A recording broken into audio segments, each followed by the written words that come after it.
kabusha abazalwane, sizelwe kabusha, sazalwa ngembewu engenakonakala, izwi likaThixo, izithethe zehlabathi asasebenzi kuthi.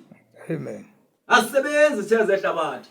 Sinesithethe sethu awufuna uba siyasithobela, efuna uba siyasenza thina, singezi izinto ezenziwa lihlabathi.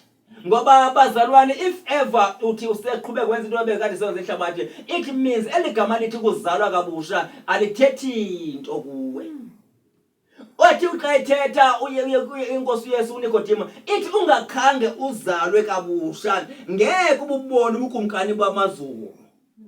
Ukuzalwa kabusha ke ayipheleli kule nto kwi-sinner's prayer, ngoba abantu benze sinner's prayer bacingela uba kuphelele lapho. Ukuzalwa kabusha kuqalwa phansi ube yinto obukade ungeyiyo, uzalwa